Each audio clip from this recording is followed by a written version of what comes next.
Speed of 90 ready. હાલના આરોપી સામે ઇન્ડિયન પિનલ કોડની કલમ 365, 376, 114 મુજબના ગુનાનો આરોપ છે અને આ આરોપ ધ્યાનમાં લેતા ગાયનેકોલોજિસ્ટ ડૉક્ટર કે જેઓ ભોગ બનનારની શારીરિક તપાસ કરેલી તે ભોગ બનનાર પોતે તથા ગુનાના તપાસ કરનાર અમલદાર તેમજ ભોગ બનનાર સંબંધે જે મેડિકલ પુરાવો રજૂ કરવામાં આવેલ છે તે મહત્વના કહી શકાય. પેરેગ્રાફ.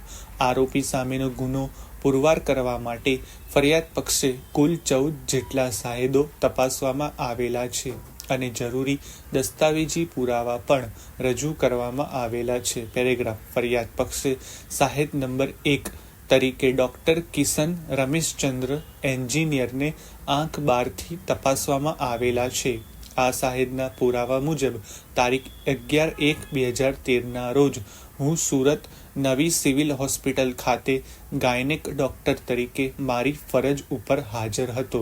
દરમિયાન આહવા પોલીસ સ્ટેશન તરફથી ભોગ બનનારની શારીરિક તપાસ માટે ગાયનેકોલોજિસ્ટ દ્વારા શારીરિક તપાસણી માટે એક યાદી નવી સિવિલ હોસ્પિટલના મેડિકલ ઓફિસરને સંબોધીને લખાવવામાં આવેલી, જે યાદી આ સાહેબ આંખ 13થી રજૂ કરેલ છે. પેરેગ્રાફ.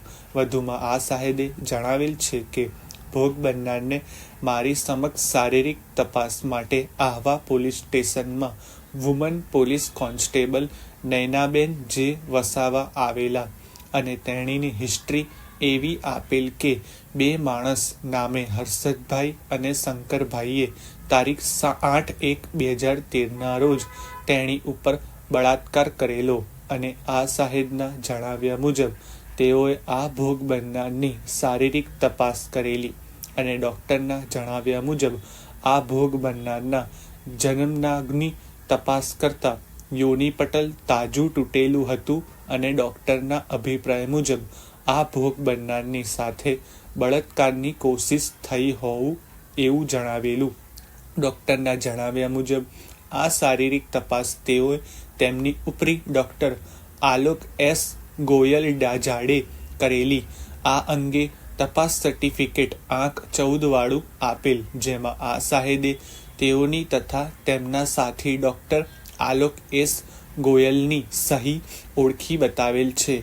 વધુમાં આ સાહેબના પુરાવા મુજબ ભોગ બનનારને તેઓએ તપાસેલા અને તે અંગે તેઓએ અસલ રિપોર્ટ પણ કરેલો, જે રિપોર્ટમાં પણ આ સાહેદે તેમની તથા તેમના સાથી ડૉક્ટર આલોક ગાયોલની સહી ઓળખી બતાવેલ છે અને આ રિપોર્ટ આ સાહેદે આંક 15થી રજૂ કરેલ છે.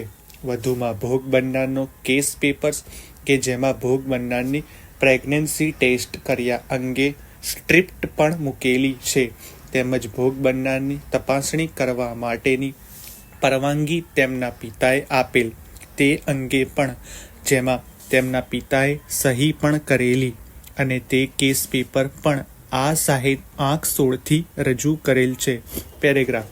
આ સાહેબે તેમની ઉલટ તપાસ એ વાત ખરી છે કે પેશન્ટની શારીરિક બાહ્ય તપાસ દરમિયાન તેણીએ અસ્થિર મગજની હોય એમ માલુમ પડેલું. આ પેશન્ટને મેં કોઈ સવાલ પૂછેલો નહીં કેમ કે તે માનસિક રીતે અસ્થિર મગજની જણાયેલી. મેં આ પેશન્ટની માનસિક સ્થિતિ બાબતે બીજા કોઈ ડૉક્ટરનો અભિપ્રાય લીધેલો નથી.